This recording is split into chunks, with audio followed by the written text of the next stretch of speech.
Hello family. Welcome to Brandon Tales, your home for gripping African tales. Don't forget to like, subscribe, and comment. Now sit back and enjoy the drama. Bella adjusted the strap of her emerald green gown one last time before stepping through the towering wrought iron gates of the Hartwell estate.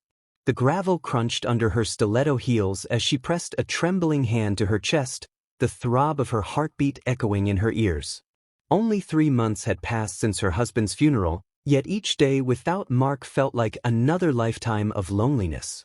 Tonight's gala was her chance to reclaim some dignity, to step back into the world that she and Mark once shared.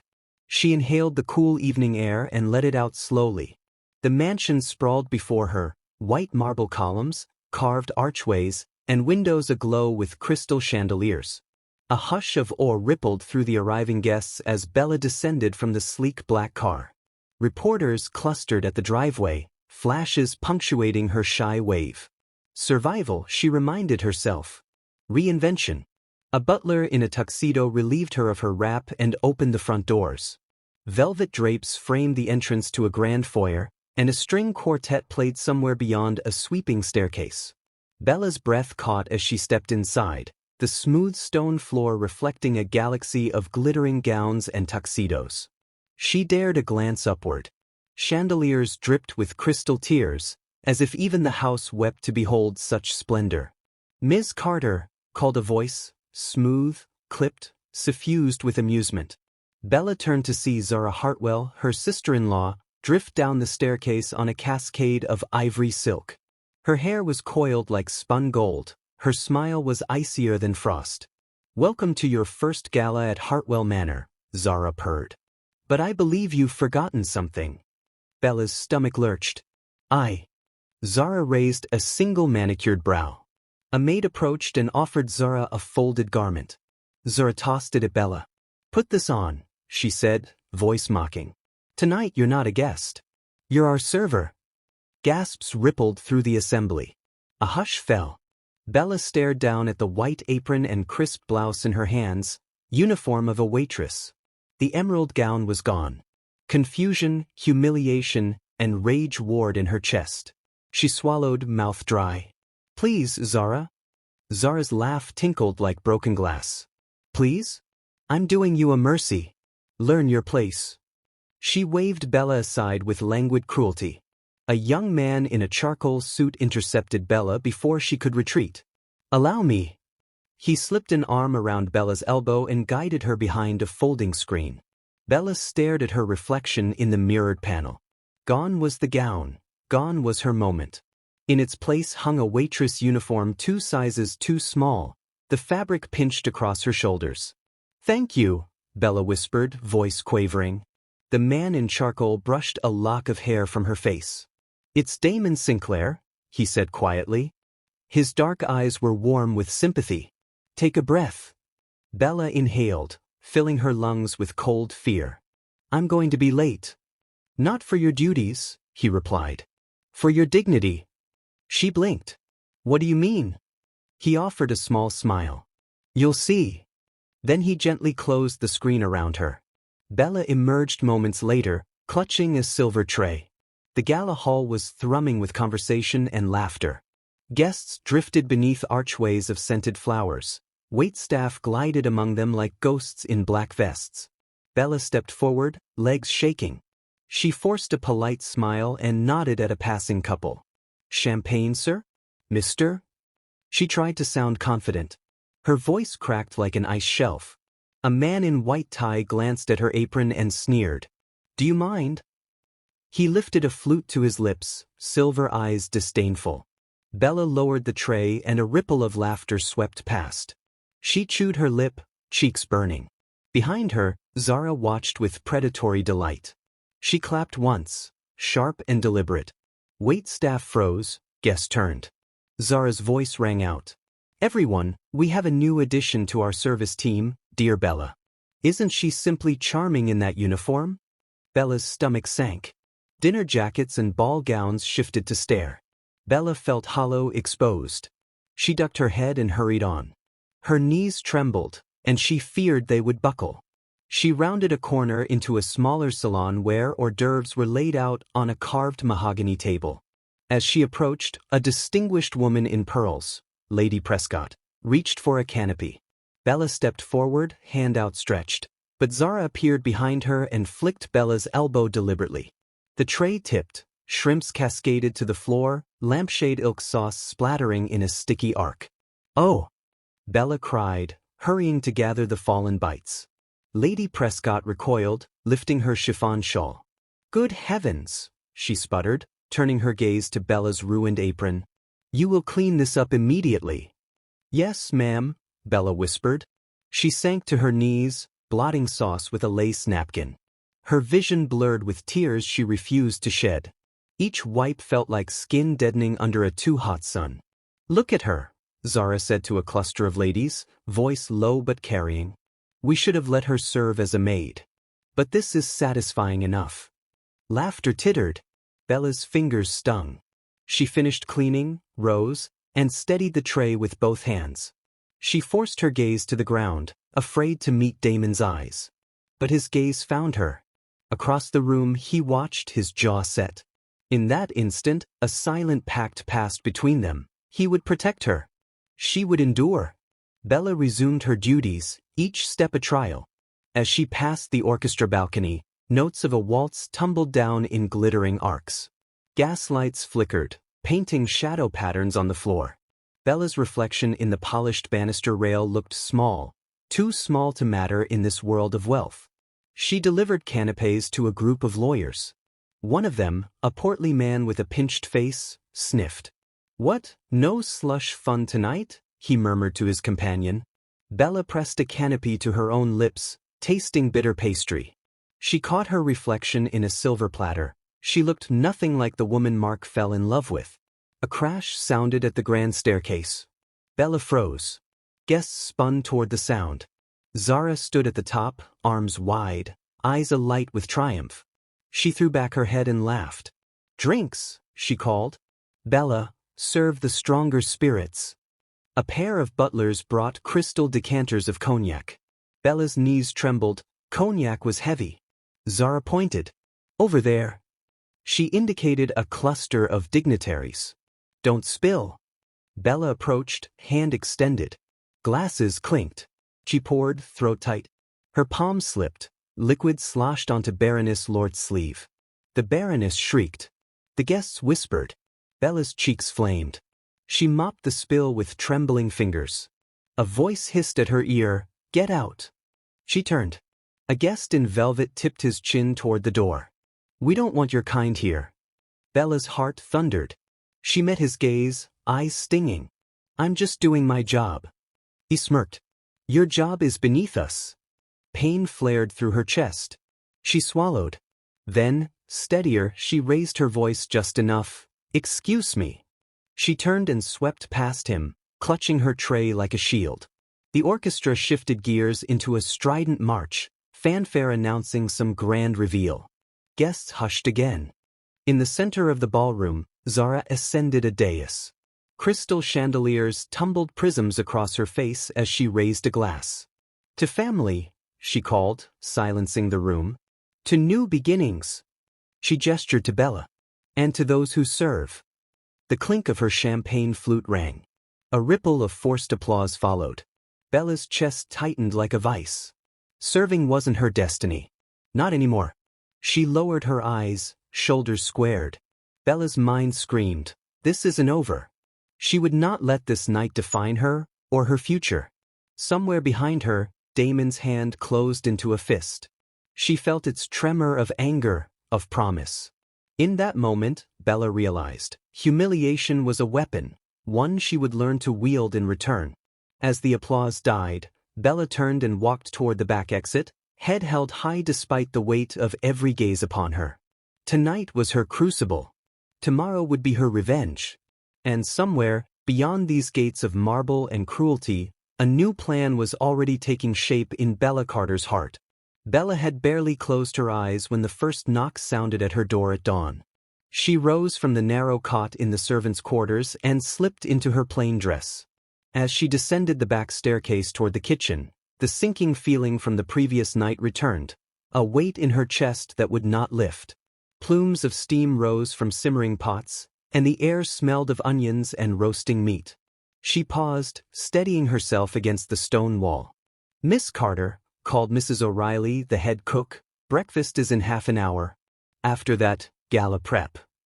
Bella nodded, grateful for the distraction of routine. She reminded herself that every hour behind these walls was another chance to learn the rhythms of her enemies. She would not be caught off guard again. That evening, Bella stepped into the grand ballroom in the crisp waitress uniform, lean black skirt, white blouse, pristine apron. Hair pinned tight, minimal makeup accentuating her dark eyes.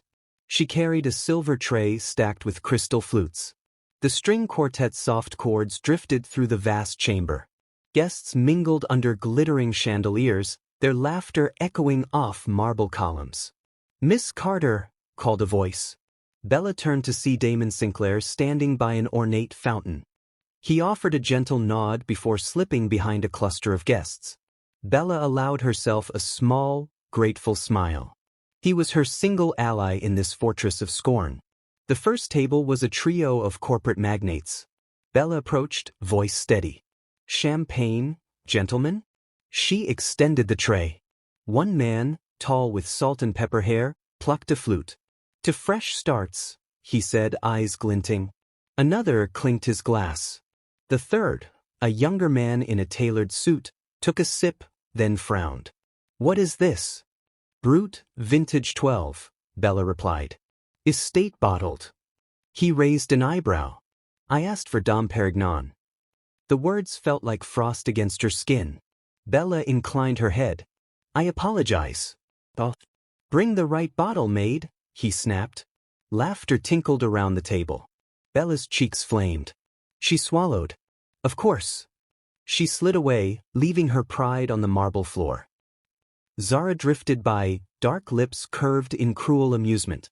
"You see how they look at you," she whispered. "Like you're beneath them." Bella steadied her voice. "I'm right here, Zara." Zara laughed softly. "Not for long if you keep failing." She swept away, leaving Bella's spine tingling. Bella moved to the buffet table laden with hors d'oeuvres. She bent to replenish a tray of smoked salmon canapés. A polished hand knocked her elbow. Salmon slides across the floor in a pink arc. A waiter cleared his throat impatiently behind her. "Watch yourself," he muttered. "We can't have servants spilling food." Bella bowed her head, cheeks hot. She retrieved the fallen pieces, placing them on a side platter. She straightened, hand trembling. It was only the third tray of the night. Her arms burned from carrying heavy platters. But she would endure. A crescendo of applause rippled through the room. Bella looked up to see Zara stepping onto a small dais in the center of the ballroom. The spotlight followed Zara's slender form. Gasps rippled as Zara raised a glass of champagne. "To family," she began, voice clear and sweet. "And to fresh starts." Bella watched as guests turned to Zara's toast, glasses raised. She slipped through the crowd, heart pounding. Behind her, Zara's perfumed voice drifted. "And to those who serve us." The force of that last phrase felt like a whip across Bella's back. She passed Damon, who stood quietly by a marble pillar. Their eyes met. His mouth tightened into a grim line. He offered a small nod, as if acknowledging her suffering. Bella closed her eyes for a heartbeat, drawing in a steadying breath. Then she pressed on.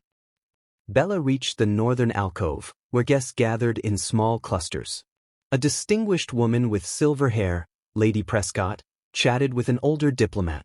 Bella approached with a tray of cognac glasses. "Cognac?" Bella offered. Lady Prescott lifted a jeweled hand. "Not from that cheap brand, dear." Her voice was sharp, brittle. Bella flushed. "I'm sorry, ma'am, Get me a Courvoisier," Lady Prescott commanded. "And mind your manners." Bella bowed her head and carried the tray away. She checked her reflection in a gilded mirror, dark eyes full of humiliation, lips pressed into a thin line. She squeezed the tray until her knuckles whitened. She would survive. In the midst of clearing the cognac, Bella heard a sharp gasp. She turned to see Zara glaring at a cluster of guests clustered around a lavish bookcase. Bella paused, curiosity piqued. The group parted, revealing a tall, broad-shouldered man in a crisp tuxedo, Victor Hartwell, Zara's husband. He held a wine glass at an odd angle, dark liquid sloshing near the rim. Zara stepped forward and slapped the glass from Victor's hand. Red wine sprayed across his chest. Victor stared down at the stain. His hand closed into a fist. Zara smiled, triumphant. "Oh my," she cooed. "I thought only the help stained their aprons." She swept away as Victor's eyes flashed with anger. Bella's breath caught. She clenched her jaw and pressed her tray firmly against her hip. She locked eyes with Victor for a moment, an accusation in her gaze, before stepping forward. "Sir, let me," Bella offered. "Stay away from me," Victor snarled, voice low but menacing. Bella froze. "You're a disgrace." He pushed past her and stormed off. Zara's laughter rang out. A hush had fallen over the room. Bella's cheeks flamed. She dropped her tray and fled toward the back exit, tears stinging her eyes. She didn't stop until she reached the servants' corridor, heart pounding. She leaned against the wall, sliding to the floor. "It's not real life," she whispered to herself. Yet in that moment, it felt more real than anything she'd ever known. Memories of Mark's gentle laughter, his reassuring hand on her shoulder, surfaced and snapped like lightning.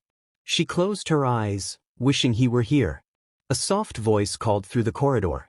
"Bella." Damon's footsteps echoed toward her. He knelt beside her. "Are you all right?" She pressed her palms against her temples. I can't do this." Damon's hand covered hers. "You can." His gaze was firm. "You're stronger than they know." She swallowed, voice shaking. "But they humiliated me." "They still do." Damon's eyes hardened. "Then let's turn that humiliation into fuel." He reached into his pocket and produced a small slip of paper. "This," he said, handing it to her, "is an invitation to my private club. Discreet, no family connections, no elites. Just people who see you for yourself." Bella unfolded the note. The club's name, the Ember Room, was printed in elegant script, along with an address in the city. Damon continued, "I want you there tomorrow night. No uniform. No serving. Just you." Bella stared at the paper. "Why?" He smiled softly. "Because you deserve kindness. Because I need you to remember who you are." He offered his arm. "Walk with me." She rose, brushing dust from her skirt. She took his arm and followed him back toward the ballroom doors. They re-entered the gala just as the orchestra struck up a waltz. Guests drifted onto the dance floor. Bella paused, unease flickering in her chest. Zara spotted her from across the room and arched a brow. "Out for air, dear?" she called. "Come back to work." Damon flanked Bella, his broad frame blocking Zara's path. "She's here as my guest," he stated, voice measured. Heads turned. Zara's lips thinned. "My guest?" Zara echoed, brows rising. Damon nodded. "She served me perfectly." He inclined his head to Bella. "If you'll excuse us." He guided Bella away. A murmur rippled through the crowd. Bella's cheeks warmed, but hope glimmered in her chest.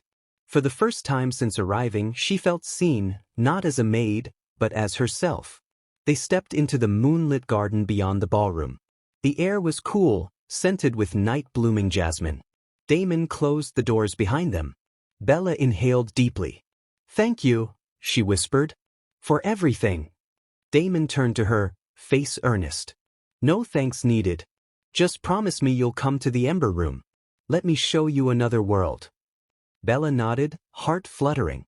"I will." He offered his arm again. This time, she took it without hesitation. Together, they walked under a canopy of twinkling lights toward the waiting carriage, a midnight promise of a new beginning beyond mockery and scorn. And in that promise, Bella dared to believe that even the darkest night could give way to dawn. Bella awoke the next morning with a persistent ache behind her eyes. The memory of her humiliation at the gala still clung to her, heavy as a stone in her chest. She dressed in the simple gray dress she now wore to work, smoothing the fabric over her still sore skin. Each movement reminded her of last night's stares, the weight of the tray, Zara's cruel laughter. She shut the door to her room and descended the narrow staircase toward the kitchen. Mrs. O'Reilly, the head cook, eyed Bella's drawn expression. "Miss Carter, you look as though you wrestled a thundercloud in your sleep." She smiled kindly. "Breakfast soon. Then we prepare for the day." Bella nodded, offering a faint smile in return. She arranged the steaming pans of oatmeal and fresh fruit on the serving table. The staff bustled around her, kitchen maids chopping vegetables, potboys carrying crates of bread. The estate felt alive with the energy of another gala planning session. Bella steeled herself. This time, she would not break. That evening, Bella left the servants' wing in her uniform, black skirt, white blouse, crisp apron, tray in hand. The ballroom glowed with anticipatory excitement. Tonight, the gala was more exclusive. International dignitaries and foreign ambassadors would attend. The stakes were higher. Bella's throat constricted as she stepped into the throng. She navigated through guests, offering canapés to a circle of diplomats. One woman in an emerald sari accepted a bite with polite nods. Bella's confidence flickered when she spotted Zara across the room, whispering to Victor. They exchanged a glance, and Zara's lips curved into that familiar, menacing smile. Bella steadied her breath, reminding herself that the humiliation of last night would not repeat.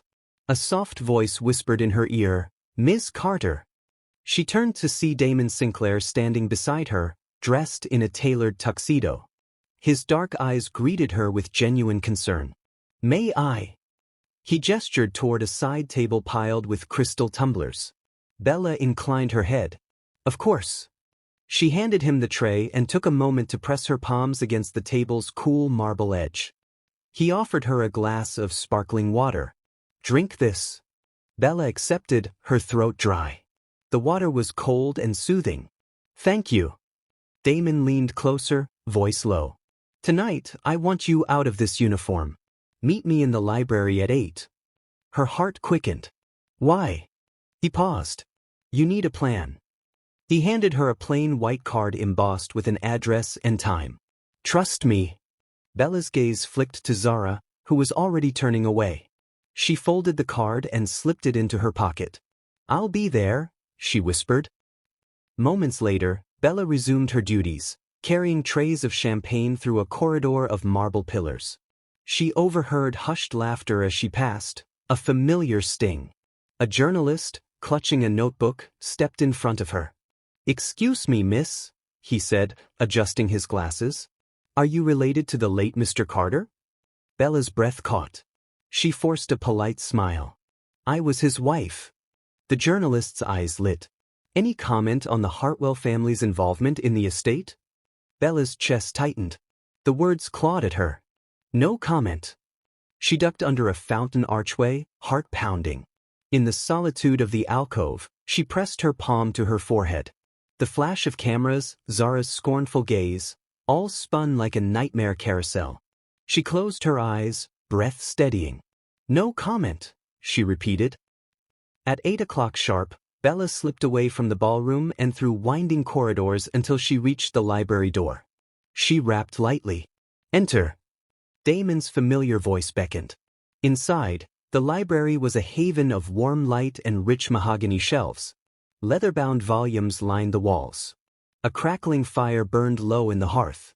Damon stood by a polished desk, a change of clothes laid out, a deep blue sheath dress, simple yet elegant. He held a tailored blazer in matching wool. Bella stepped inside, studying him. "I can't just disappear, Damon." He closed the door. "You can, and you should." He gestured toward the outfit. "Change." She hesitated, then slipped behind a folding screen and emerged moments later in the blue dress. Damon draped the blazer over her shoulders. The transformation stunned her. Suddenly, she looked like the woman she once was, before debt and death and cruelty. Damon stepped forward and bowed slightly. "Miss Carter." Bella's pulse thundered. "Mr. Sinclair." He smiled. "Call me Damon." His eyes were warm, sincere. "Tonight you're not my maid. You're my guest." Bella's lips trembled. "Why are you doing this?" He paused at the window, turning so the moonlight illuminated his face. I remember the woman Mark loved. Strong, kind, fierce. Not this uniform. He gestured to her attire. I saw how they treated you. It wasn't right. Tears pricked at Bella's eyes. They humiliated me. Damon's voice softened. Let me return the favor. He offered his arm. Come with me. They re-entered the gala through a discreet doorway reserved for distinguished guests.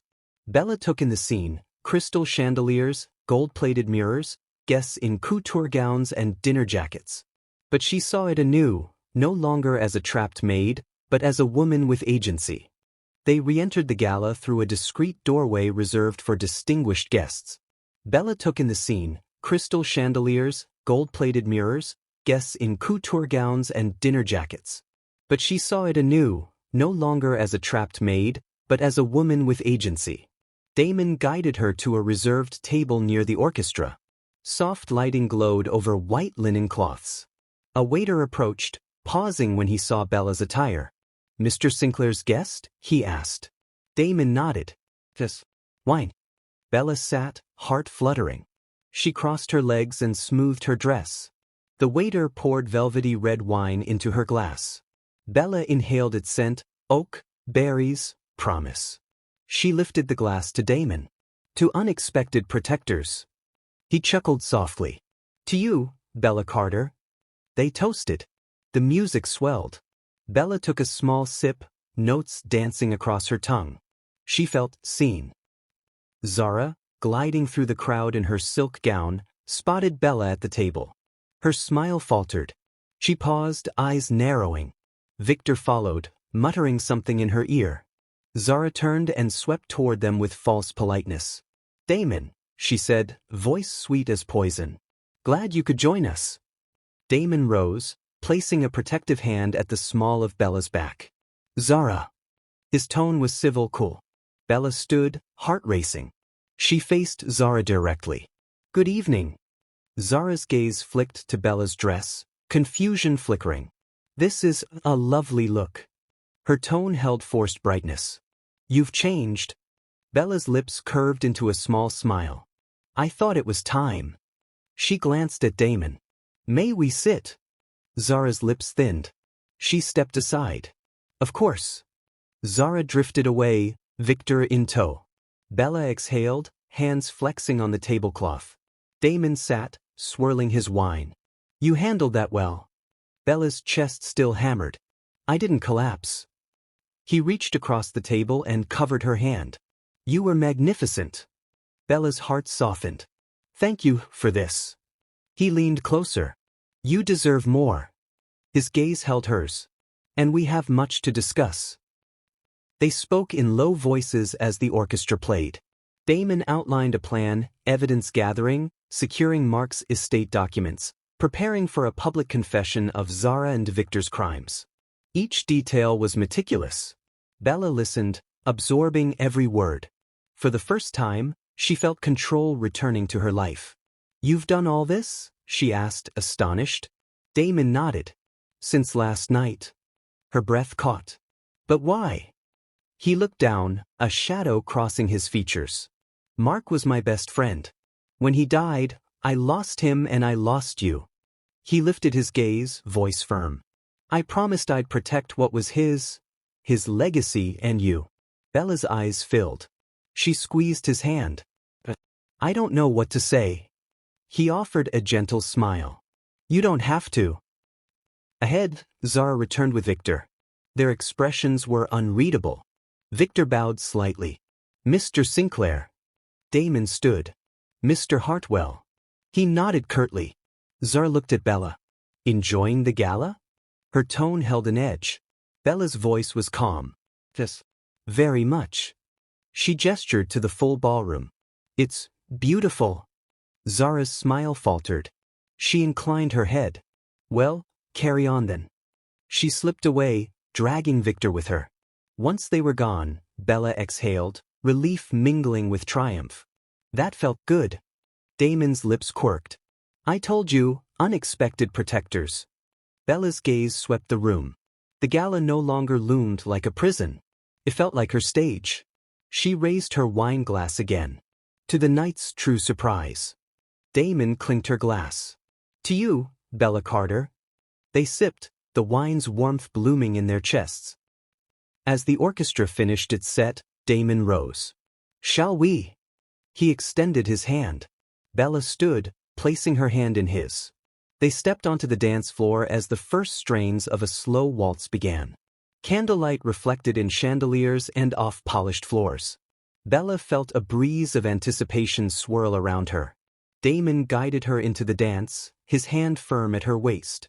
Bella rested her hand on his shoulder. They moved in seamless rhythm. Each step was confidence regained. Each turn was a step toward her future. Under the glow of crystal lights and admiring gazes, Bella Carter, widow and servant, became Bella Carter, woman of strength, guided by an unexpected protector. And as the guests watched the beautiful pair waltz, Bella's heart brimmed with a single thought. The worst was behind her, and the finest chapters were yet to come. Damon Sinclair led Bella into the private study and closed the door softly. On the desk lay a single file folder. Inside are documents, Damon said, locking eyes with her. He opened the folder, revealing spreadsheets, bank statements, and email transcripts. This is proof of Zara and Victor Hartwell's scheme to embezzle Mark's estate. Bella leaned in, heart pounding. The spreadsheets tracked millions of dollars funneled through offshore shell companies under Zara's name. Email chains instructed a corrupt accountant to falsify records. Photographs showed Zara meeting a banker in Geneva. Each page was a dagger. How did you gather all this? Bella whispered, voice tight. Damon's gaze was steady. Private investigators, digital surveillance, discreet taps. It took months to follow the money and record incriminating conversations. Bella closed her eyes, memory of Mark's sudden death flashing in her mind. The crash, the police report, the unanswered questions. They planned this before he died, she said, voice trembling. This must go public. Damon nodded. At the gala next week.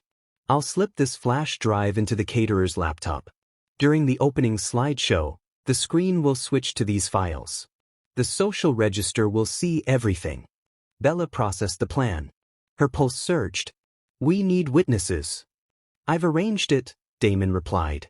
A trusted journalist, our legal counsel, and key staff will be briefed. When the evidence appears, they'll confirm its authenticity. Over the following days, Bella maintained her facade as the Hartwell maid, all the while memorizing speeches and timing the reveal.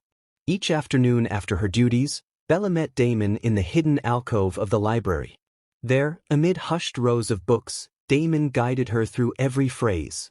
He corrected her posture, coached her tone, and taught her how to command attention with a simple gesture. On the third day, he handed her a small mirror and told her to practice alone. Watching her own reflection as she delivered the lines, Bella felt her confidence grow. She learned to pause before revealing the flash drive, to let silence heighten the anticipation. That night, Bella scribbled final notes in her journal by candlelight. She recalled Mark's laughter, bright and wholehearted, when they first danced together in a friend's living room. Those memories, once painful, now fueled her resolve. She placed a pressed flower from Mark's funeral between the pages. If Zara and Victor thought they had destroyed her spirit, they were gravely mistaken. The morning of the gala, Bella awoke before dawn. She dressed in her black gown with precise care. Each pin in her hair, each stroke of makeup, was an act of reclaiming her identity. When she glanced in the mirror, she saw a woman transformed, no longer stitched into the uniform of servitude, but regal, purposeful, radiating strength. She took a deep breath, whispered Mark's name, and stepped into her moment. Gala night arrived in a cloud of velvet invitation cards and pressed linen suits. Bella slipped into a sleek black evening gown, her dark hair swept into an elegant chignon. She showed her invitation at the side entrance and entered as Damon's guest, unnoticed by the crowded foyer. He placed a reassuring hand on her back as they wound through corridors to the main ballroom. Moments before the host's opening toast, Damon and Bella took their places behind the catering table. She caught the eye of the room's most influential families. Some regarded her with scorn, others with surprise that she could stand so tall. She remembered Damon's words, Meet their gaze. So she did, her gaze unwavering. She felt the weight of every stare, but rather than bend her, it steeled her like tempered steel. Ladies and gentlemen, Bella began, voice steady as the orchestra quieted. The crowd hushed. Thank you for joining us this evening. Before dinner, I'd like to share an extraordinary discovery. She clicked the remote. The first family portrait on the screen dissolved into rows of numbers and graphs. Gasps echoed as the documents appeared, bank statements showing transfers, company registrations, tax evasion schemes. Zara's face paled. Victor's eyes narrowed. Bella continued, these files prove that Zara and Victor Hartwell systematically siphoned millions from Mark Carter's accounts, planning his ruin even before his tragic accident. She advanced the slideshow, email excerpts, video stills of clandestine meetings. The evidence was incontrovertible. A stunned silence followed. The host, flustered, tried to cut in, but the crowd pressed forward, phones raised. When the evidence flickered on the screen, the crowd's gasp was thunderous. One socialite dropped her clutch in shock. An elderly diplomat pressed his cane to steady himself. Cameras flashed as faces contorted in disbelief. Bella watched Zara's composure fracture. She watched Victor's bravado crumble. The roar of questions, demands for interviews, and murmurs of outrage created a symphony of justice in motion. Damon's voice then came through the hall's sound system, confirming Bella's statements. The host attempted to intercede, but guests surged toward the stage. Bella held the microphone firmly. I have witnesses and original documents, she said, lawyers and journalists who can verify each transaction. Zara stumbled backward, mascara streaking. This is a lie, she screamed. Security personnel Damon had arranged intercepted Victor as he lunged. Officers moved through the crowd and handcuffed Zara and Victor. The shine of their cuffed wrists under the chandelier lights was visible to all. After the police led the Hartwells away, Damon joined Bella on stage. He slipped his arm around her waist. You were extraordinary, he whispered. Bella leaned into him, relief and triumph mingling in her chest. We did it. He brushed a stray hair from her face. You did it. I merely provided the map. As Zara was escorted away, her eyes fixed on Bella with a mixture of fury and disbelief. Through the gathering crowd, Zara hissed a single word, traitor. It echoed sharply against the marble walls. Victor, slumped in a chair, shook his head in denial. The sight of them, dethroned and defeated, filled Bella with a fierce sense of justice served. Later, backstage, Bella and Damon found themselves alone in the shadowed corridor. He handed her a silk handkerchief. You deserve to cry, he said softly.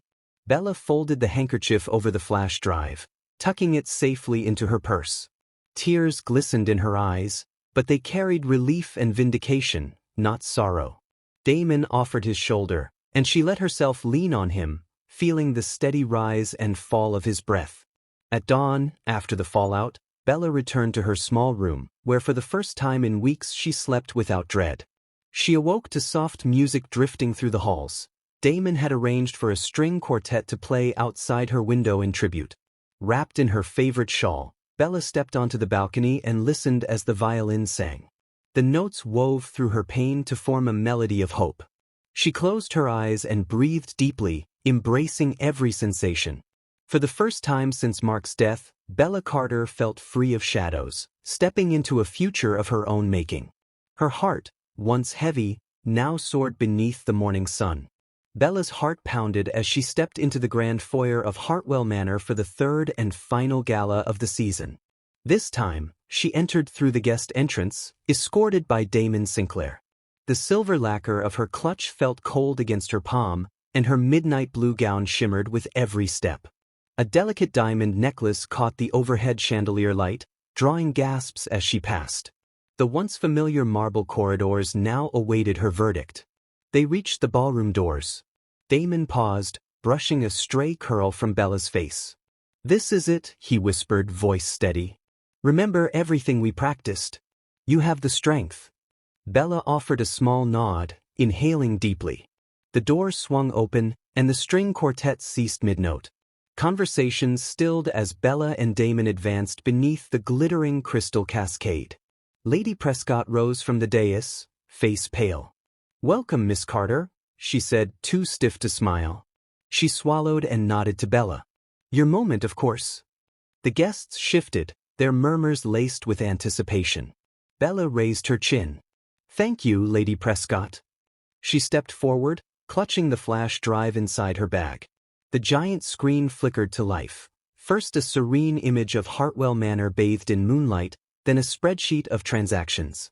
"Before we enjoy tonight's festivities," Bella began, voice ringing clear, "I have a confession about the Hartwell estate." Around her, guests exchanged puzzled looks. Bella clicked the remote, and one by one, email exchanges appeared. Lines of text showed Zara directing a banking associate to reroute funds. Bella studied the crowd's reaction. A wealthy banker's mouth fell open. A diplomat shook his head. One young woman sank into her chair, stunned. "These documents trace millions siphoned from Mark Carter's accounts," Bella continued. "My late husband's generosity was exploited, and his trust betrayed by those closest to him." She clicked the remote again. Video stills of clandestine meetings in Zurich banks. A hush descended, broken only by the soft hum of disbelief. Zara stepped forward, lips trembling. "This is slander, a malicious lie," she cried. "You have no proof." Her voice cracked with fury. Victor stood beside Zara, face drawn. He took a breath, stepping into the harsh light. "It's true," he declared, voice steady. He met Zara's eyes, trembling. "I aided Bella.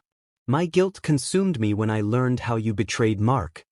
A stunned silence followed his confession. Before anyone could respond, Damon's voice boomed through the hall's sound system. "I have verified every document. Independent auditors and legal experts confirm these charges." He held up a certified report. "The evidence is irrefutable." A collective gasp rippled through the room. Lord Bancroft, a prominent industrialist, slammed his fist on a table. "Seize them," he bellowed. "Security, remove the Hartwells." Uniformed officers moved in, guiding Zara and Victor toward a side exit. Zara's venomous glare locked on Bella. "You'll regret this betrayal," she hissed. Victor, head bowed, offered Bella a sorrowful nod.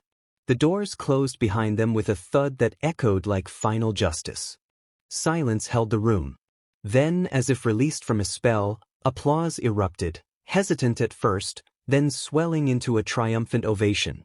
Guests rose, raising glasses. "To Bella Carter," someone shouted. Clinks of crystal punctuated the applause. Bella's cheeks warmed, proud tears threatened. Reporters surged forward, microphones extended. "Miss Carter, were you prepared for this outcome?" a voice asked. Bella inhaled, lifting her gaze. "I fought for the truth," she replied calmly. "Mark deserved justice, and tonight, his legacy is restored." Another reporter called, "What will you do now?" Bella paused, considering. "I will rebuild," she said finally. "Hartwell and Carter Industries will flourish again. This estate will serve the community as Mark always intended." Damon guided her toward the balcony, where moonlight spilled over marble balustrades. The cool night breeze soothed her adrenaline. Damon handed her a glass of vintage champagne. "To new beginnings," he toasted. Bella touched her glass gently to his. "To justice and to hope." They sipped, the effervescent liquid a balm to her weary soul. Inside, the orchestra resumed. Bella and Damon re-entered the ballroom. Guests parted respectfully as they walked through. A gentleman approached Bella and bowed. "Your courage is an inspiration," he said softly. When they reached the center, Damon offered his arm. "May I have this dance?" he asked. Bella smiled, placing her hand on his arm. They moved to the orchestra's waltz, stepping in harmony beneath the chandeliers. Later, after the final notes faded, Bella slipped into the garden's rose arbor where lanterns flickered among blooms. Staff members she once served approached quietly, offering flowers and congratulations. Mrs. O'Reilly embraced her, murmuring pride and loyalty. Bella's heart swelled. She returned each gesture with a grateful smile. Then she found Damon waiting at the end of the path under a wrought iron gazebo. He took both her hands. "I'm so proud of you," he said, voice thick. Bella met his gaze. "I couldn't have done it without you." She brushed his cheek with her thumb. "You believed in me when no one else would." Damon smiled, a private, tender expression. "I always will." He lifted her hand and pressed a gentle kiss to her knuckles. They stood together under the star-studded sky, the echoes of celebration drifting on the breeze. Bella inhaled the scent of night-blooming jasmine and felt, for the first time in years, that she was exactly where she belonged. Dawn arrived over Hartwell Manor, painting the grounds in soft gold. Bella woke in her guest suite, no longer a servant's room but one prepared for her by Damon. Silken curtains framed the windows, and a vase of white roses sat on the nightstand. She dressed in a tailored navy suit and pearl earrings that once belonged to Mark's grandmother. Today, she would oversee the company's rebirth. In her temporary office, staff gathered around a polished table. Mr. Aldridge, counsel, Ms. Lang, accountant, and Samuel, a dear friend. They presented folders filled with new board proposals, community initiatives, and restored asset charts. Bella listened, heart soaring. "This is exactly how Mark would have wanted it," she said, signing the first documents with calm determination. Later, in the restored boardroom, its windows open to a cool breeze, Bella delivered her inaugural address. Diplomats, investors, and local leaders applauded her vision of scholarships, housing partnerships, and healthcare outreach. The estate's gates now bore a new plaque, Hartwell and Carter Industries, renewed in justice. Bella's signature glittered beneath, sealing her promise. As dusk settled, Damon found Bella in the library's reading nook, a biography of Mark opened between them. She looked up, exhaustion and triumph mingling in her eyes. Damon offered her a glass of champagne. "To your courage," he toasted softly. Bella smiled, raising her glass. "To new beginnings," she replied. Her gaze met his, protector, friend, and now partner. Together, they walked to a small reception in the grand hall, where staff awaited with warm congratulations. Laughter and music filled the air as Bella realized her journey, from a uniform of servitude to the mantle of leadership, had come full circle. Her heart, once heavy with betrayal, now brimmed with hope and the promise of a future forged in truth and love. By midnight, candles flickered around the courtyard as Bella and Damon strolled hand in hand beneath ancient oaks, speaking quietly of the work ahead and of building a life together beyond the shadows of the past. Tomorrow awaits our shared future, always. Dawn broke over the estate as Bella Carter gazed across the lawns. Moments ago, she had concluded the board meeting that marked the rebirth of Hartwell and Carter Industries. The company's assets were restored, community programs revived, and leadership entrusted to friends. A gentle knock drew her from reflection. Damon Sinclair entered, carrying 2 porcelain cups of steaming tea. He offered her one, their fingers brushing. "Thought you'd like something warm," he said softly. "Thank you," Bella replied, accepting the cup. She wrapped her hands around it, warmth spreading through her. "How are you?" Damon smiled, his dark eyes gentle. "Better now." He leaned against the balustrade beside her. "Seeing you here, strong, capable, fills me with pride." Bella studied the sunrise, its pink and gold hues promising renewal. "I could never have done this without you," she admitted. He slid his arm around her waist. "You did it yourself. I only helped clear the path." They stood in comfortable silence, listening to birdsong. Inside, servants they once were now bowed respectfully as Bella passed, no longer merely a maid, but the company's matron and protector of Mark's legacy. Soon, the manor's great doors opened to welcome employees, board members, and friends for a small celebration.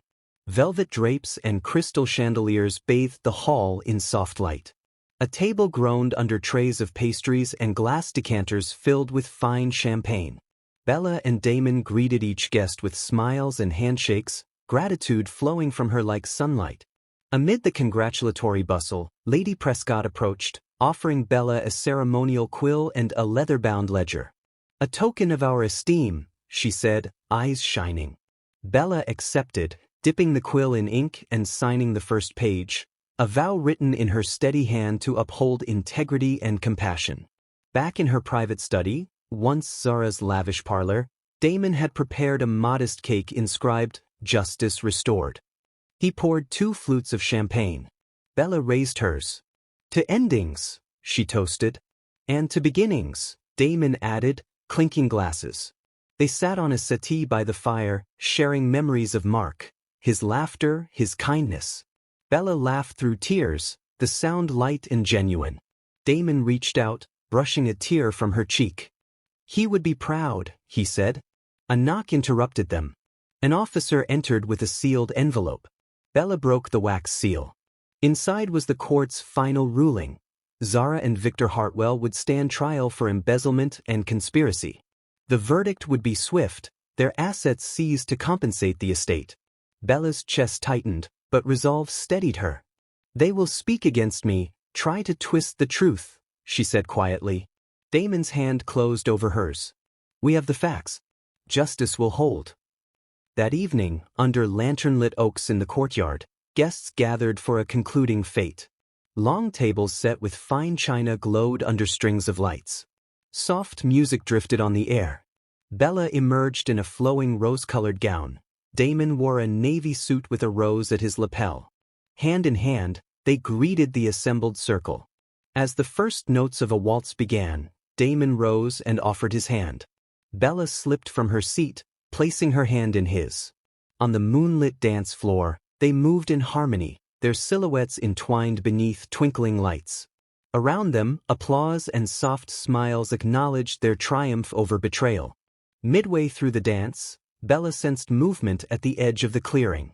She turned to see Zara standing alone, gown torn and face streaked with mascara. The hush that felt like an audience's collective breath held tight. Bella paused, breaking from Damon's arms. She stepped toward Zara, heels clicking on the cobblestones. The guests fell silent as Bella closed the distance. Zara's voice trembled. "You ruined me." Bella folded her arms, calm and resolute. "I restored what was stolen," she replied. "You chose greed over loyalty. You chose betrayal. Now you must live with your choices." Silence greeted her words. Zara's eyes filled with tears, but she spoke no more. Bella turned and returned to Damon, whose hand found hers once again. He guided her back to the center of the courtyard, bowing. "May I have this dance?" he whispered. Bella smiled and nodded. As they resumed, the world glowed anew, a testament to resilience and hope. After the dance, Bella and Damon strolled beneath the oaks. Lantern light painted their path in gentle gold. She leaned into him.